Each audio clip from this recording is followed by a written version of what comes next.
Hello again, and welcome to Robert Whiting's Japan, a weekly podcast where you can learn about the past, present, and future of the nation. We discuss current events and trends and the newsmakers who shaped them. I'm your host, Jack Gallagher. Bob, how are you doing today? Pretty good, Jack. How about yourself? Good, good. We got some good spring weather finally. Yes, finally. Yes. Indeed, Yep. indeed. Spring clothes. Hey, right off the top today, Bob, let's talk about the NPB ban on the Sankei Shimbun. Right. Excuse me. Coffee went down the wrong way. Well, okay. What do you want to know? Well, why don't you tell the listeners exactly what happened and what led to it? Well, the Sankei Shimbun ran a story about the gambling scandal and the banning of the four players, and they quoted some people, including this sports writer Tamaki, the leading sports writer in Japan, is an old friend of mine, who said that he thought the investigation didn't appear to be have gone very deep, and that Takagi, one of the fourth guy who was suspended just for a year, the first three got lifetime suspensions. Got a very light. Thought his suspension was too light, and and then there was comment from somebody else who said something even stronger, that this investigation was should have been more, should have turned up more, and the Sankei was banned as a result of that, including Tamaki were banned from the commissioner's office of professional baseball in Japan. And I read Tamaki's comment. I didn't think there was anything offensive about it at all. This is my own personal opinion, but I don't think this investigation has gone deep enough, and Takagi got off too lightly. And you have to understand the politics involved. The official in charge, I think, who directed these suspensions, is a former executive at the Yomiuri Shimbun. And the Yomiuri Shimbun is, as you know, Japan's largest daily newspaper. It sells, 10, 12 million copies a day, and they're known as being conservative.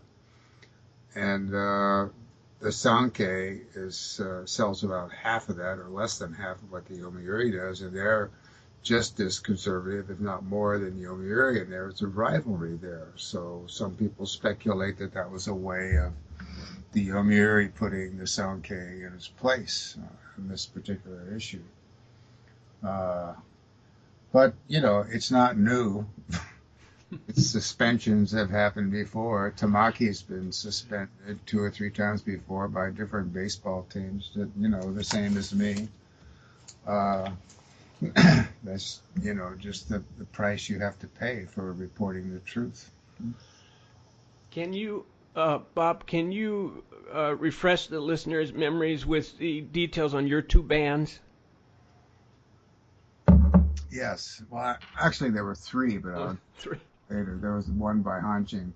The first one was, I did an interview with Warren Cromartie, and he suggested there was some racial discrimination in the front office. So that's the term that he used, but he said that because O wasn't a pure-blooded Japanese, he wasn't treated as well as the former pure-blooded manager Nagashima. They were both the 2 great stars of the V9 era, and the Giants won 9 championships in a row. O was, of course, the great home run hitting first baseman, and Nagashima was the golden boy third baseman.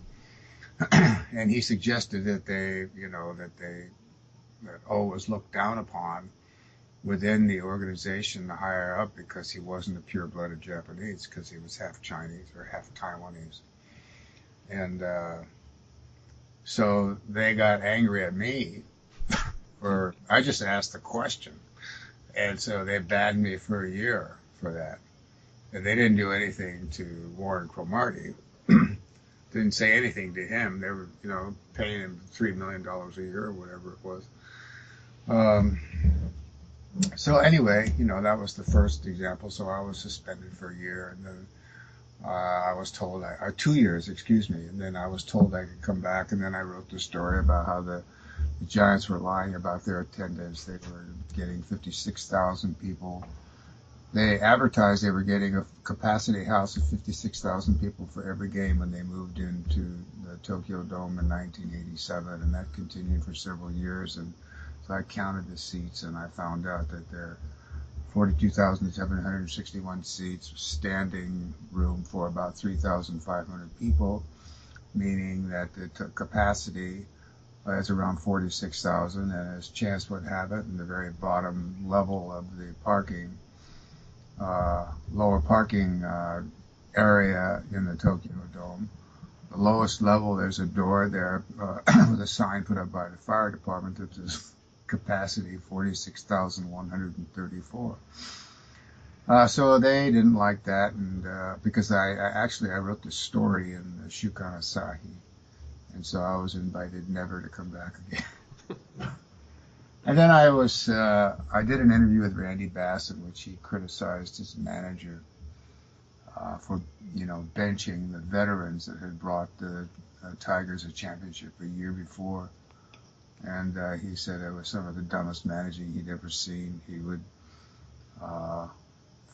He batted third, and he hit 54 home runs the year before, and he said whenever the leadoff batter got a single, the manager would invariably order a bunt, a sacrifice bunt, which would move the runner to second and leave first base open. And when Bass came up, who was the most dangerous hitter in the game, they would walk him. That would leave runners on first and second for the fourth batter, Kakefu, who was having a terrible year. He was hitting around 220. And so I interviewed Bass, and he said, "That's the stupidest managing I've ever seen." And that was in an interview, and then in a weekly magazine. I think it was the Shukan Playboy, and they got really mad at me, and they banned me for, I don't know, a couple of years. So Nice. those are just those are the dangers that you face and the risks you take in the colorful world of reporting in Japan. Hey, Bob, just a quick technical note. On the back of your microphone, can you turn the gain all the way around to the left? Turn the gain all the way around to the left. The back of the microphone. Turn the gain all the way around to the left. That's where it is now. Okay, great. And that eliminates the background sound, and it'll make it easier for the listeners. So, okay, so we've covered the bands, and so it sounds to me like you think that there was some, definitely this thing with Sankei, it was retribution on the part of the Yomiuri, or, is that, that's what your perspective is? Yes, and, the commissioner's office, which is essentially an arm of the Yomiuri Giants and the Yomiuri newspaper, they just want this scandal to go away, this gambling scandal. They want it to be over with these suspensions of the lifetime suspensions of 3 guys, and then the year-long suspension or whatever it was of Takagi.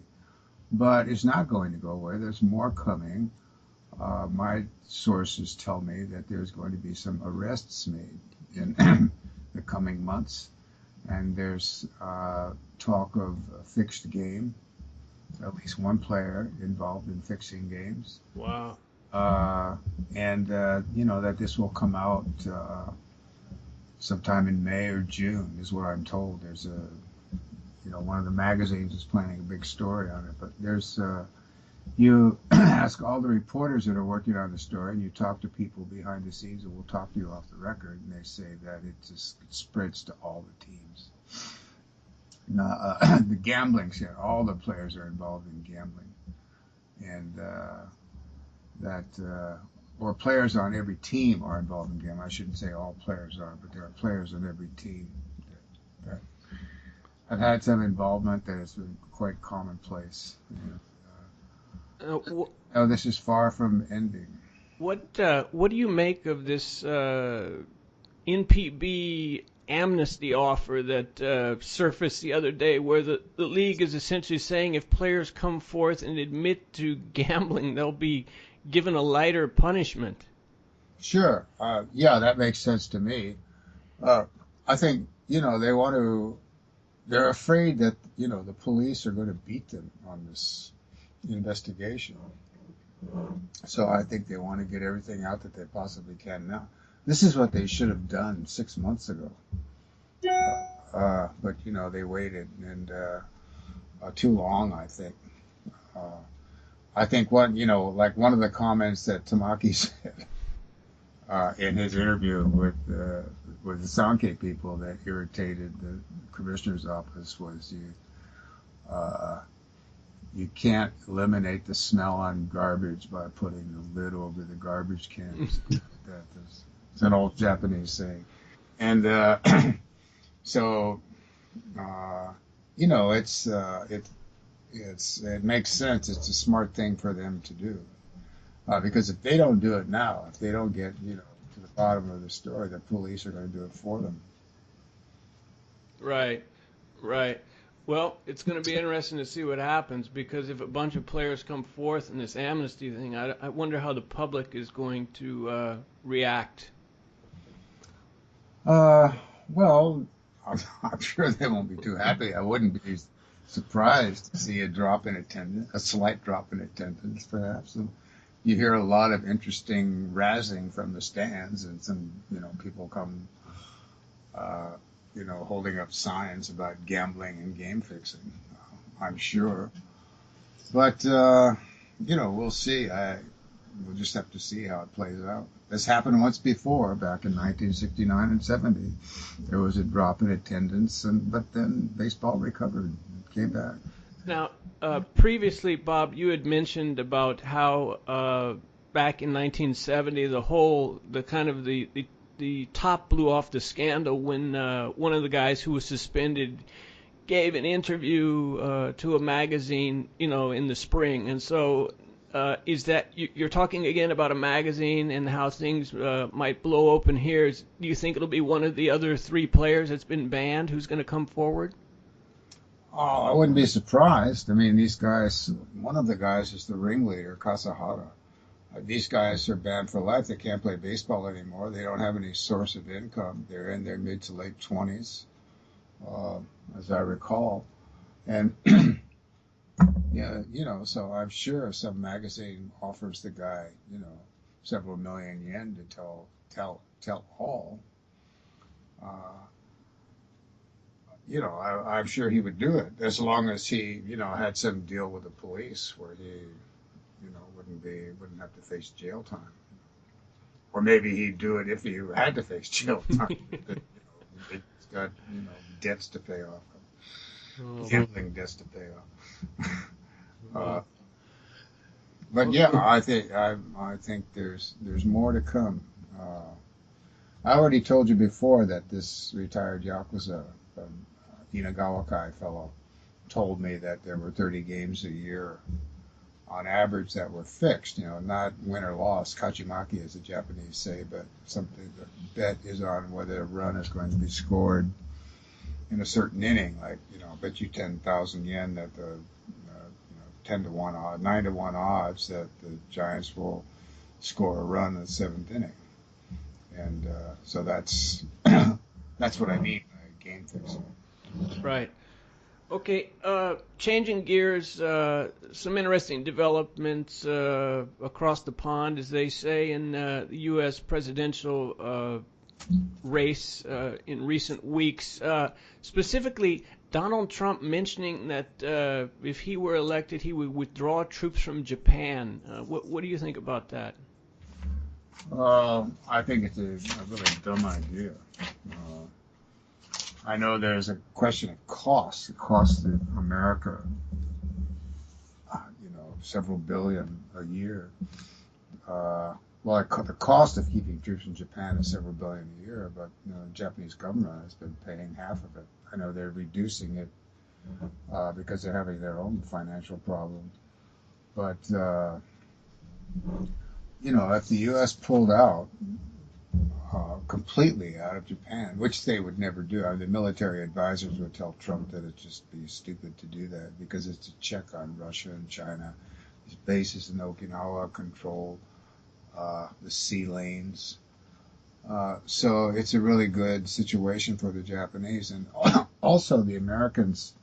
They have defense treaties with the ROK, with Taiwan and the Philippines, and they can't fulfill those treaties without bases in Japan. So it's just nuts for him to say that. It's just one of the many things that he said without thinking it through, or without really examining the situation. It sounds good, to a certain segment of the population. And I'm one who likes Donald Trump. I wish he would stop saying such stupid things, because I he doesn't appear to be a stupid man. But, anyway, it's very impractical, and it would cost if the Americans did pull out, it would cost the Japanese. They'd have to increase their defense budget, 10 times at 400 billion. Yeah, they might have the world's 7th largest army, but they have there's what they call a tooth to tail ratio in the military, which means the amount of military personnel it takes to supply and support one combat soldier is very, very low, and they lack a lot of logistical abilities. The United States has the ability to completely sink all of Japan's naval fleet. And it just it's not it doesn't make sense. And if they did leave, it would just drive Japan into some sort of alliance with the Russians or the Chinese, and it would just defeat America's entire purpose of being in Asia in the first place. Was not necessarily to protect Japan, but to keep peace in the region, and keep sea lanes open, and support the troops in South Korea. So I think that's really a dumb idea. I think there's more chance of getting a wall built along the Mexican border than there is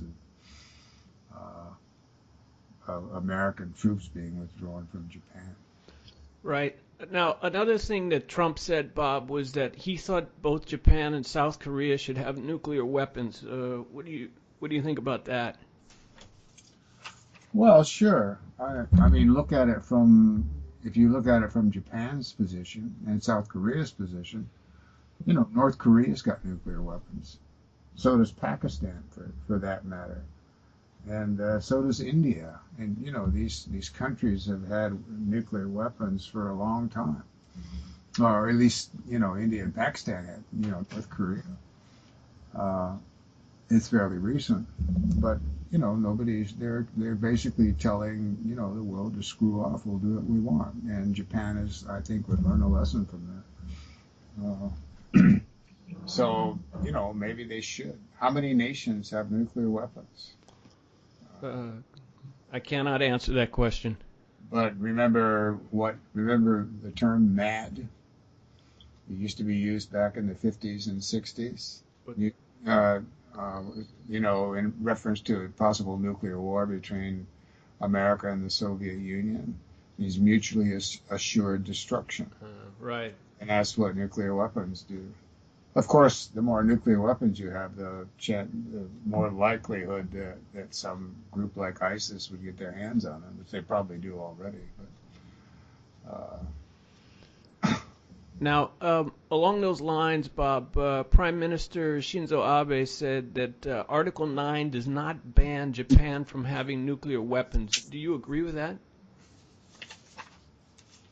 Well, it doesn't specifically say that, but... Well, that's what he's saying. Well, if you look at the Constitution, Article 9, there's nothing there about nuclear weapons. But it does, it bans war, it bans, it allows Japan to have a certain amount of weapons for nuclear defense purposes. I haven't, read Article 9 in a long time, but I know that's it's supposed to prevent Japan from ever going to war again, but the fact is Japan does have the 7th largest army in the world. So there seems to be, a contradiction there. but it's been the status quo. That's been uh, the way things are in Japan ever since the end of the occupation, which is the mid-50s. So Okay. Now, just recently, the Fuji TV announcer Ichiro Furutachi retired or resigned, however you want to put it. But it was kind of strange because a lot of it was his resignation was attributed to, the pressure from the Abe administration about his comments and opinions. But yet, as he was leaving, he denied being pressured to quit. What do you make of that? well, maybe he wasn't.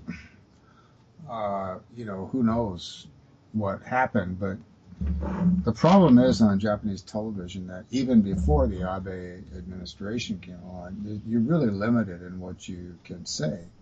I mean, there's you can't use terms like, you can't talk about, the Zainichi Koreans in Japan.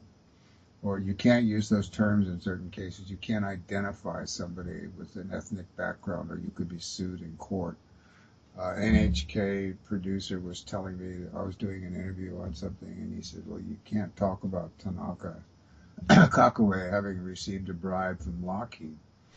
And I said, well, he was found guilty in the first two court cases. Yes, but he appealed to the Supreme Court, and he died, and before the court could issue its ruling, so they dropped the case. So technically, he's an innocent guy, so you don't say that, because if you do, then his daughter Makiko Tanaka will sue us and sue you. So, and you're all, the sponsors are involved as well. Some certain sponsors, they might have some government contract going on where they need government support or licensing or something, and if they're sponsoring a program in which a commentator is criticizing the government, then that the government would put pressure on them to withdraw their sponsorship, and that would financially hurt the TV station in that particular program. So it's very hard to tell the truth. To be brutally honest, on network television in Japan, they don't have anything like these, like BBC's Hard Talk, or some of these cable shows you see on Fox and 60 Minutes. Yeah, and some of this really hard-hitting stuff. You don't see it. You don't see that nearly as much in Japan as you do in the UK and in the United States. Okay, Bob, let's talk about the Pritzker Prize-winning architect Tadao Ando and his story. Well, to me, he's the guy who designed the Sky Tree, which I can see from the window of my building. And at night, it looks like something out of Star Wars, The Empire Strikes Back. I mean, it's really beautiful construction. And he's, what interesting to me about Ando is that he started out as a boxer. And he boxed for 2 years after high school. And then he decided he saw some building somewhere which inspired him. I forget what it was. Imperial Hotel in Tokyo, I believe. Yes, right. Okay, very good. So he went to drawing school. He never had a formal education, but then he did this world tour when he saw the great buildings in the world. And in 1976, he was only his early 30s. He designed some, apartment, some cheap concrete apartment building, but the design was so unusual that he kept getting work. So, he's like every year since the early 70s, he's designed something new. The Tom Ford Ranch in New Mexico, I think. He was quite something. Yeah, the Church of Light in Osaka is another one of his unique works. And also, interestingly, Ando was the head of the committee that selected the design for the 2020 Olympic Stadium. What do you think about that? Is it you find that ironic in light of all the criticism that the original design received? Yeah, I do. In fact, he said he thought that he liked the basic design, but that he thought that she would work with Japanese architects, to modify the design in certain ways, and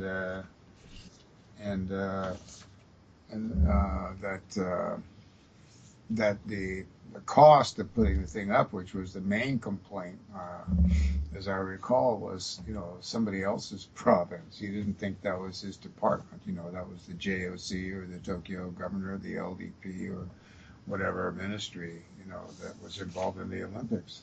He said he and his team never thought about cost when they picked the design.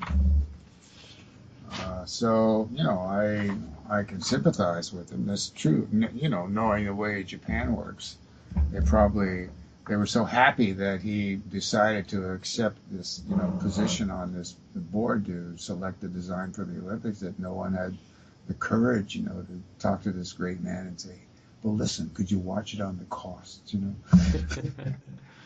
I'm sure it was something like that. They were just too timid to bring it up to him.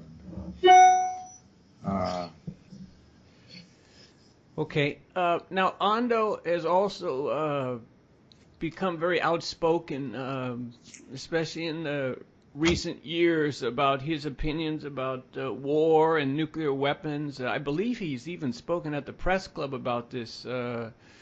And just wondering how, that's kind of unusual in Japanese culture for somebody that prominent to, really take a stand on something like that. What do you think about that?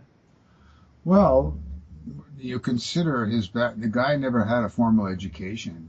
He was, his main goal in life when he got out of high school was to become a boxer. It was a rough and tumble existence. And, people like that, it's a wonder he didn't wind up, as an enforcer for the Yamaguchi Gumi. But yeah, so it's good for him.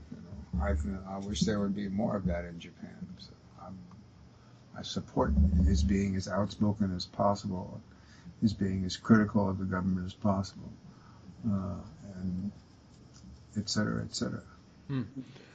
Okay, Bob, recent news has come out that the Abe administration is hoping to increase tourism to Japan, in fact, double it to have 40 million visitors by 2020 when the Olympics arrive. Do you think that's realistic, a realistic goal? Sure. There's a billion people in China that want to come to Japan. You can't. I can't keep from laughing. Every time I go down to the Ginza and I see all these Chinese tourists walking up and down, and they've got big suitcases that they're rolling. Some of them even have two. And they're just there to buy stuff, fill up these suitcases with goods from Japan. They've got this money. There's nothing in China that's worth buying, so they come to Japan. And maybe they're afraid that with the economic conditions in China now that their currency is going to collapse, so they want to spend it as quickly as possible.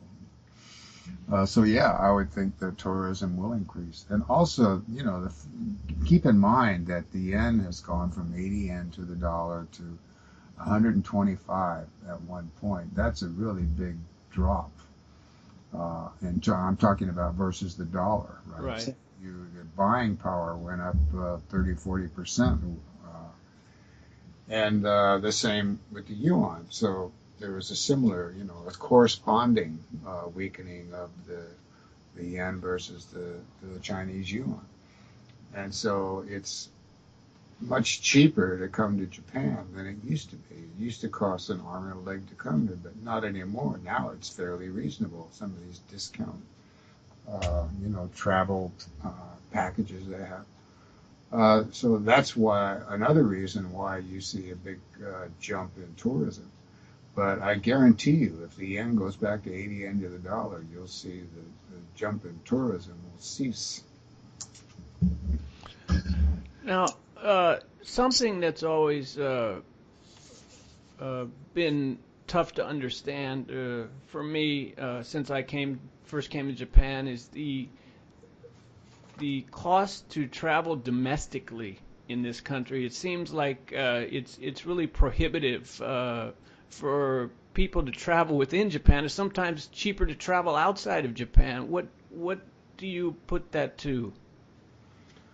Well, the top two carriers, Japan Airlines and ANA, control domestic travel in Japan. There are no foreign airlines. Overseas they have to deal with flying overseas they have to deal with foreign competition. So, yeah, that's just the way it is. I know in some cases it's cheaper to fly to San Francisco than it is to Sapporo or Honolulu. At certain packages anyway. It's probably an exaggeration, but it's not too far, not too big of one. Right. No, you're exactly right. That is true. I don't know. It's the same thing when you look at the Shinkansen too. It just seems to me that if the prices were just slightly more reasonable, that more people would travel domestically, and that would help stimulate the economy. I mean, does that sound logical? Yeah, but they need the extra money to pay for all the corruption that's going on in the transportation industry. So. There's so much money flying back and forth under the table that it's you have to look at it from their side. Okay. Now, speaking of the economy and consumption, we just had a central bank survey come out that was fairly negative, saying business sentiment is at a 3-year low. Yeah. What are your thoughts? Well, it seems to me that's a perfectly logical outcome of raising the consumption tax from 5% to 8% as they did recently, and then adhering to their plan to raise it to 10% next year. It seems to me counterproductive when you're printing money and trying to get people to spend, which is part of the Abenomics, and then you turn around and raise the prices on goods that are going to cost people, and people are going to stop spending. Japan is in, they seem. I'm not an economist, so take whatever I say with a grain of salt. But Japan seems to be between a rock and a hard place because they have an aging society, they have a huge national debt, and they.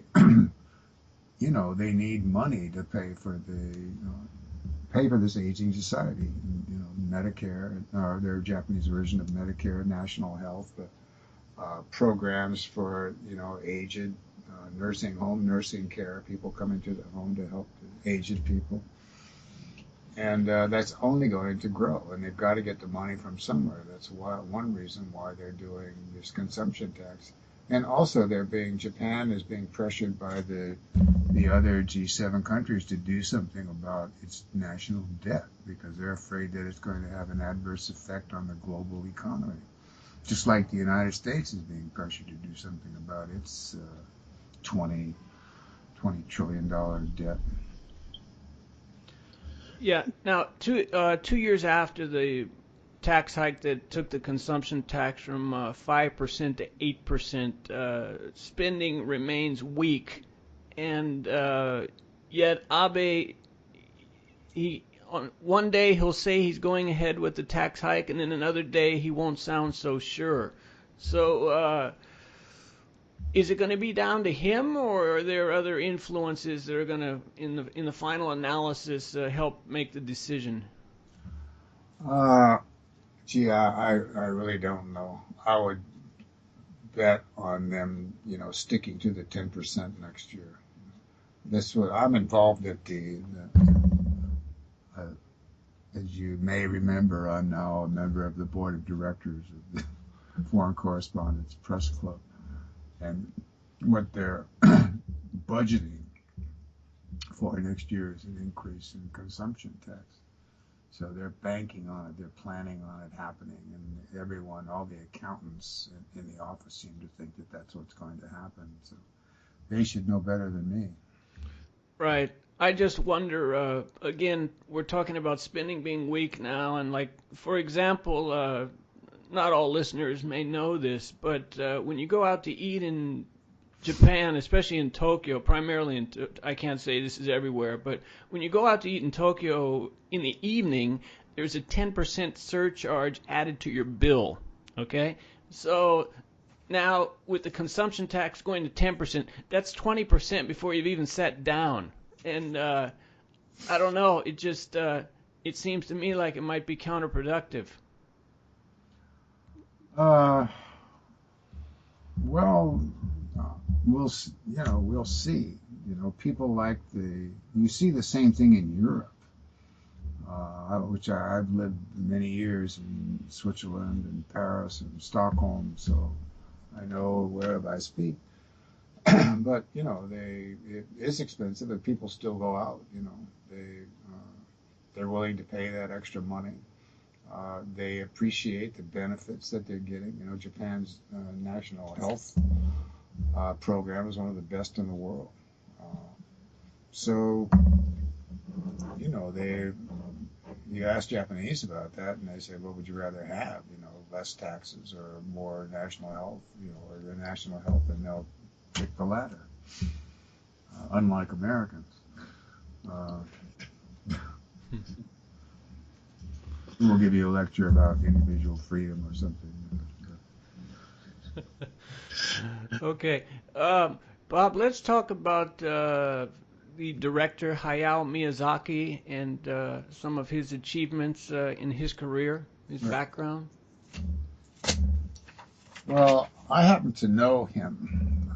I did in 2008. I went out to his studio. Kadokawa. His movie Ponyo came out.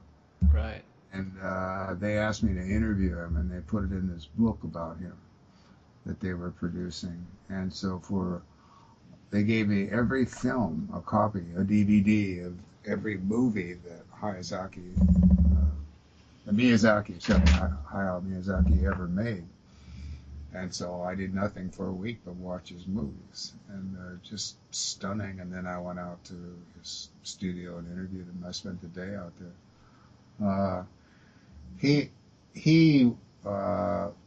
His stuff is just the Princess Mononoke is one of the greatest films ever made, let alone animated films. The story of pollution and tearing down the forest during the Iron Age, so that to help industry develop, and the creatures that were in there, the wolf that Princess Mononoke rode. I mean, such a nice furry little animal who turned into one of the most fearsome creatures you could ever see on the screen. The one the Spirited Away.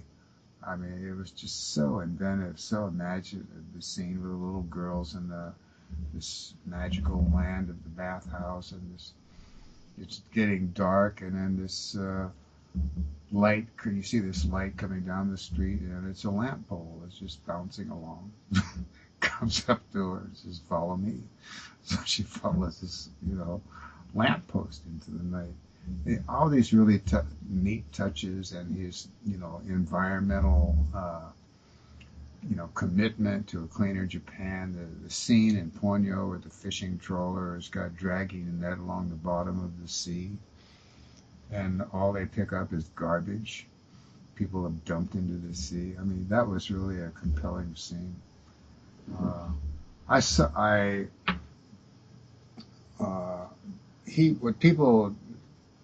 What I didn't know about him was that he lived through the Tokyo firebombing. He was in Utsunomiya, and he said he remembered he was 5 years old when the B-29s came, which he's depicted in some of his movies. And he said it was really, really scary, and he remembered his mother burying him under the tatami. They pulled a tatami out and piled it on top of several tatami on top of him. And he remember said he couldn't breathe, and the sound was horrible. And so he said that's one of the reasons that he's anti-war. Interestingly enough, his father designed Zero planes, or parts of Zero planes, a tail of Zero planes. So he has this fascination with flying, which you can see in Porco Rosso and what's the other one? The Flying Howl Machine, or whatever that's called. I forgot the name. But the guy is just a genius, and he does all the animation of his movies himself. He draws every frame. It's just incredible. Now, when you said that you interviewed him, was that what publication was that for? Kadokawa publisher, they're the ones who published a translation of Tokyo Underworld, and you got to have a very close relationship with him. They published a book about his work, and as part of that book, they asked me to interview him, and so I interviewed him in Japanese, and the interview lasted like 2 or 3 hours, and they published in this book. And and we were sitting in. He's one of the few people that has a daycare center for his employees. So they had this little kindergarten area, play area, for the kids, and that's where we did the interview with about 20 people watching. But he was cool, and I liked his partner, Toshio Suzuki, who's the executive producer at Ghibli Studios out in or Ghibli, I forget how you pronounce that, in Koenji. He's from Nagoya. He's a big Chunichi Dragons fan. He's read all my baseball books, and so all he wanted to do was talk about baseball. But it was quite. Was very impressive experience. I'm really glad I had a chance to do that. So did he have like a studio where you went, or what exactly was the setup there? Yeah, he's got a studio out there, and big place, near about a 10-minute walk from the station. He started at. I didn't get a tour of the place, so I really can't tell you what was there. I was just ushered into this little kiddies' playroom where the interview was conducted. And then we walked down the street and talked for a while, and they took some pictures. But I assume they have their stable of artists there who do all their drawing. I'm not sure how the technical part of it goes. Where I assume that they have studios with cameras set up and where they convert the drawings into animation. But I didn't get to see that. Right. Okay, Bob, going back to something we talked about a couple of weeks ago, and that was the Sharp Honhai merger, which is apparently complete now. And what are you surprised that it went through, or did you think it might get nixed in the end? No, they were really in bad shape. I had the money to pay. It's sort of inevitable. Japan is going through what the United States went through back in the 80s when the Japanese were buying up Rockefeller Center and Columbia Studios and Pebble Beach Golf Course. Not to the same extent, but that's inevitable that they're going to need. They're in bad shape financially, so they're going to need some foreign investment. And it was a smart thing to do for them. Do you see more Japanese companies taking that route going forward? Yeah, I wouldn't be surprised to see Sony involved in some sort of venture. They're not making the money that they used to. They're not as inventive as they were. They become sort of sclerotic. We talked about that last time, but they used to be so, on the cutting edge. Sony was world famous for new products. They had the kind of reputation back in the 60s that Apple does now. And, but, they just became bureaucratized, for lack of a better word. And they've lost this whole spirit of inventiveness, and it's too bad. But Now, you mentioned something during that previous chat, Bob, about if somebody was given a chance to go in an Apple store versus going into a Sony shop. Excuse me. And now, was there a survey done, or was that just a hypothetical? When you mentioned that, I didn't have a chance to go back over that. Was that a survey that actually been done, or? No, not that I know of. No, but I mean, what's the obvious answer? I've been in the Sony store lately, and I guarantee you it's nothing like the Apple store where I go all the time, and Ginza and Hawaii and San Francisco when I'm there. So, yeah, there's just, you walk into an Apple store and there's this buzz. And it's just fun to be there, and it's all these new ideas that are being marketed and promoted, and it's really stimulating place to be, where go into the Sony building and on the Ginza, and it's just, it used to be such a trip to go there, but now it's just dead. Right. Okay. Also, a development from our last discussion, we spoke about Om Shinrikyo in that chat, and just in the last week or so, there's been an arrest of Om members in the country of Montenegro. Right. And they'd been pretty quiet for a long time. What do you make of this? Well, there were 58 members arrested, and what most people don't know is that 53 of them were Russian, and only 5 were Japanese. And the reason that they were in Montenegro is that the Balkans had become a big weapons purchasing area. Shinryoku they always had this connection to Russia for one reason or another. One reason why, because they both Russia and Om Shinryoku did not have a very high opinion of the Japanese government. Japan and Russia had this dispute over the northern territories, and the Russians are getting a little tired of hearing about it. Om Shinryoku was one of their goals was to overthrow the government, they said. Anyway, but I'm sure there's more to it than that. That's a very simplistic way of explaining it. But, as we talked about before, the Om philosophy, especially in an era, where money rules, like, 1980s when Om Shinrikyo started. Om Shinrikyo started was the peak of the bubble era when people were eating sushi with gold dust, and it was a very materialistic era. And you saw a similar thing happen in Russia, after the Gorbachev, and people became really materialistic, and that sort of breeds a counter reaction. And you see, it makes sense that an organization like Om, which was devoted to non-material things, spiritual development, would develop.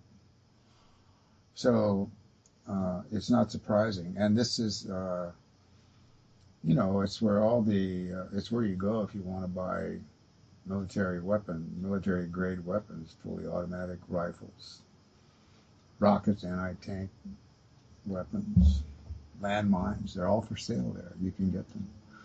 And so if you want to use those for some antisocial activity, that's where you go. In fact, that's where the people the terrorists who conducted the attacks in Paris and Belgium got their weapons. uh, among and from Montenegro and the Balkan nations. So, do you think Ohm is trying to make some kind of a comeback here in Japan, or was this just an anomaly? I don't know. I have no idea. I'm sure they are. I mean, they've been extant all this time, even though many of their leaders were arrested and they're sitting in prison now. They've split into two different groups. They're still active. They still have offices and Japan, headquarters in Japan, overseas. So they haven't been overly active. You never read about them. The police never talk about them. It's over. But they're still there. They're still extant. So they must have some money because they're staying at one of the top hotels in Montenegro. I wonder who paid the bill, the Japanese or the Russians? Okay, Bob, just want to ask your opinion on something that wasn't on today's topic list, but has also been in the news, and that was the talk that they're going to lower the rate of taxi fares, at least for the initial, couple of kilometers in Tokyo, beginning next year. Right now, it's 730 yen, which seems awfully steep. And now they're talking about cutting it to Nihon Kotsu, which is one of the leading taxi operators, wants to cut that to 410 yen. Right. In to help attract more passengers, the elderly and families. What do you think about that? Yeah. Well, I welcome that.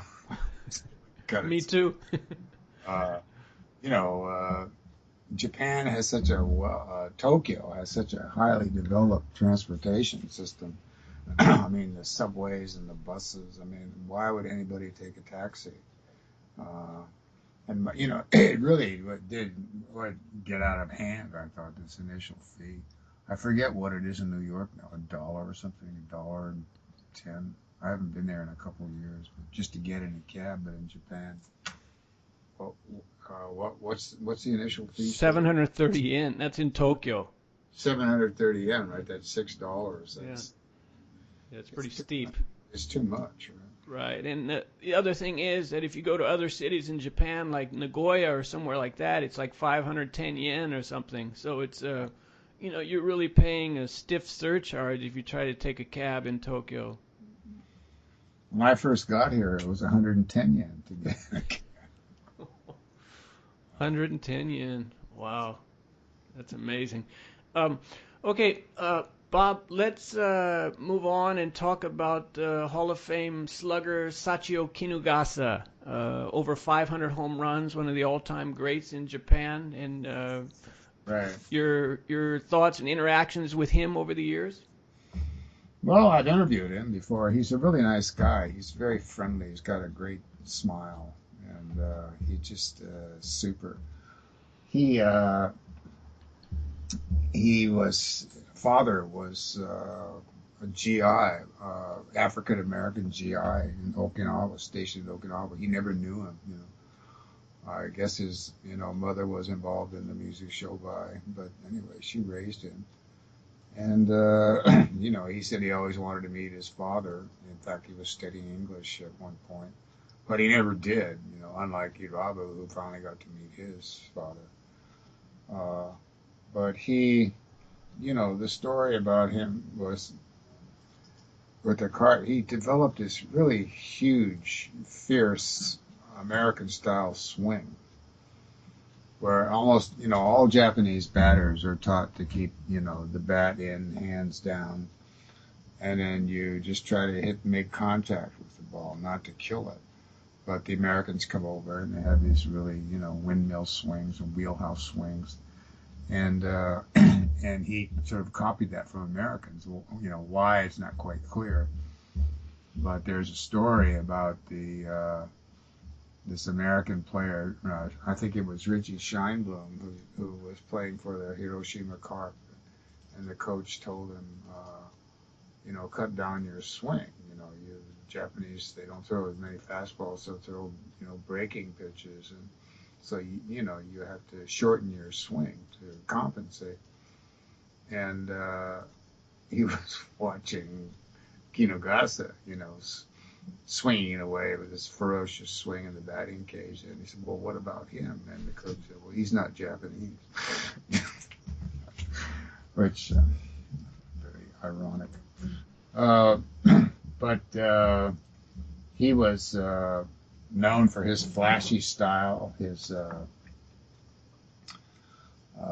a heavy drinker. He was out every night after the games.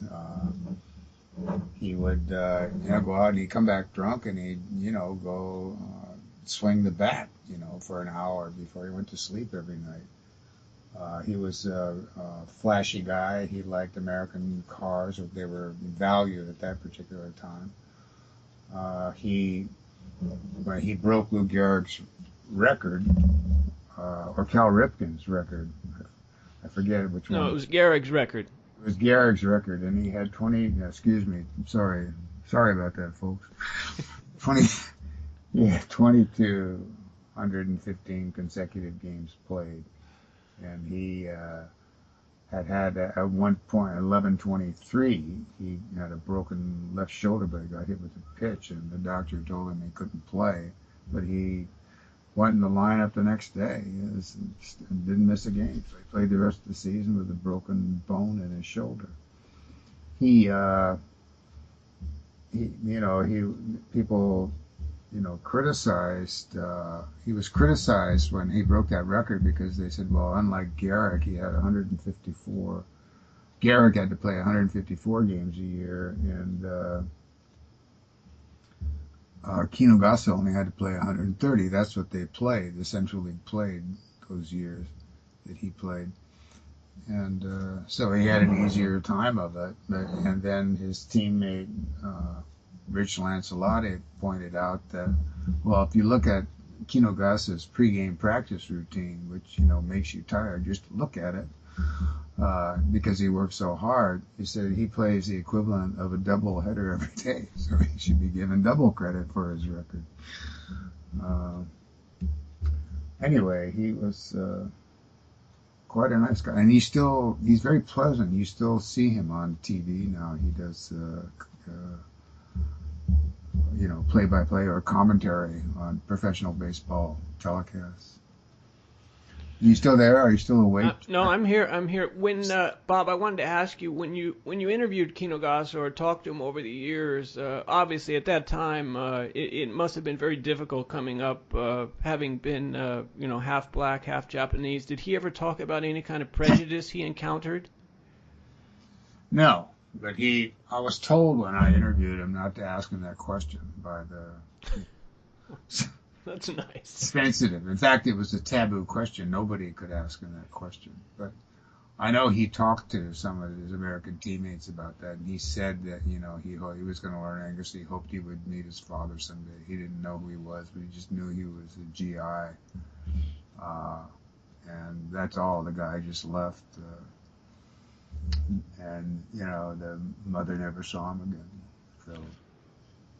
Now, contrasting the way, his post-baseball career went with what happened with Irabu, both from similar backgrounds, do you just put that down to the person and the personality, or is there something else?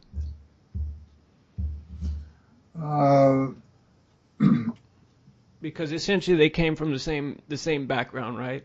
Yeah. Knowing what you know of the two and your interactions with the two. I guess, but Kinugasa was not a big man. I mean, he was like 5'9", 165 pounds, whereas Irabu was 6'3", right, 6'4", and he weighed 220, 30 pounds. I mean, he was a mean guy, so he could retaliate if I mean, Kinugasa was bullied at school when he was a kid, and so was Irabu, but Irabu was so much bigger than everybody. You'd have to be nuts to call him names anyway, because the guy could kill you. But it still happened, and so he was big enough so that he could retaliate. And so he developed this antagonistic attitude. That's just armchair psychology. I have no idea what I'm talking about because I don't know what his family life was like at home, but how his mother treated him. And the same with Kinugasa. So take that with a grain of salt, folks. Now, Kinugasa hit over 500 home runs for the Hiroshima Carp during his career, and you had the chance to see him play many times, both in person and on television through the years. Do you think during his era he would have been successful in the major leagues? Well, I asked Reggie Smith that question, and he said maybe, but he wouldn't be. He might have been. He would have had to play some position besides third base because third base is a power position, and Kinugasa wouldn't, have hit 500 home runs in the States. He played in that tiny little park in Hiroshima, and so he really couldn't drive the ball, 400 feet like you have to do in some parks in the States. So he thought he would be, something he'd probably hit around 270, 280, with, maybe 15 home runs and 80 RBIs or something like that. So he could play, but he wouldn't be a star. And when Smith saw him, he said his swing had really slowed down. So, he said he was there. Pitchers in Japan, maybe the top two or three, starters on any given team. It's the top two, I think, for sure, would be able to pitch in the major leagues or major league level. But then there's a big drop off after that, and you see guys that couldn't pitch at Double A or Triple A. And so Kinugasa, couldn't hit the former anymore. He was only hitting the latter. And so, he, according to what Smith saw anyway, he said he would not have been a star in the major leagues. Interesting. Well, we're coming up again on the top of the hour. It's been a quick one, and I just want to remind listeners that Bob's books are available on Amazon and iBooks. You can email Robert Whiting's Japan at robertwhitingsjapan@gmail.com if you have a subject that you would like Bob to discuss or a question you would like him to answer. You can like us on Facebook. You can follow us on Twitter.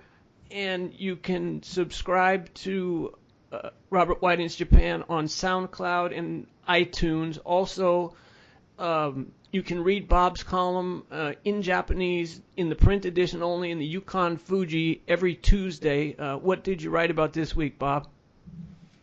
Well, I just got through watching this documentary called Fastball, which is really a fascinating thing, and went through the history of the fastball, and they have some new measurements, and they came to the conclusion that the fastest pitch ever thrown was not 105 miles an hour by our oldest Chapman, but was rather thrown by Nolan Ryan back in 1974, which was 108.7 miles an hour. And you had to measure, but they were measuring the speed of the baseball when it came out of the hands, 50 feet from home plate, whereas, which was how Chapman's pitch was measured, but Nolan Ryan's pitch was measured with a radar gun back in 1974, and it was measured at 104, something like that. But it was measured as it crossed home plate. So they went back and did calculations, and they interviewed some engineers, PhDs, and who calculated that pitch that Ryan threw was actually 108, over 108 when it came out of his hand. So it's a fascinating documentary. You can get it on iTunes or Amazon. It's called Fastball? That's the title, Fastball. It's really fun. So I wrote about that. Interesting. I hadn't heard about that. How did you, was somebody tip you off to that, or did you just come across it on your own? Well, iTunes, I check them every day, and it's one of the new films. Every Tuesday they have a list of new films that come out, and that was on there. So Huh. Okay, one more note for listeners, especially those in the Kansai region. Bob will be speaking at the Gale Irish Pub in Kyoto on Sunday, April 24th from 4 p.m. to 6 p.m. That's put on by the Writers in Kyoto. So if you are in the region and have a chance, please stop by. And if you bring one of Bob's books, he'll sign it for you. Okay, I will. Yes, I will. Okay, Bob. Hey, thanks again for another great show, and let's do it again next week. All right, thank you.